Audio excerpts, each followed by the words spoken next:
નમસ્કાર, હું છું ભાવના ચૌહાણ. N7 ગુજરાતી ન્યૂઝમાં આપનું હાર્દિક સ્વાગત છે. ચાલો જાણીએ આજના મહત્વના સમાચાર. ડભોઈ નગરમાં રામનવમીના પાવન અવસરે હિન્દુ સંગઠનો દ્વારા ભવ્ય શોભાયાત્રાનું આયોજન કરવામાં આવ્યું હતું. આ શોભાયાત્રા ડભોઈ નગરના મધ્યમાં આવેલ પૌરાણિક શ્રી રામજી મંદિર વકીલ બંગલા નજીકથી પ્રારંભ થઈ હતી. શોભાયાત્રા રબારી વાગા, પંચેશ્વર મહાદેવ, કુંભાર વાગા, વડોદરી ભાગોળ તેમજ ટાવર ચોક જેવા વિસ્તારોમાંથી પસાર થઈને ફરી વકીલ બંગલા પાસે આવેલ પૌરાણિક શ્રી રામજી મંદિરે પહોંચી હતી. સમગ્ર યાત્રા દરમિયાન ભક્તોમાં ભારે ઉત્સાહ જોવા મળ્યો હતો અને જય શ્રી રામના નાદોથી નગર ગુંજી ઉઠ્યું હતું.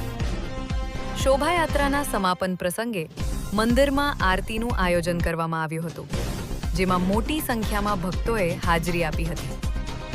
આરતી બાદ મહાપ્રસાદનું વિતરણ કરવામાં આવ્યું હતું, જેમાં ભક્તોએ ભાવપૂર્વક પ્રસાદ ગ્રહણ કર્યો હતો.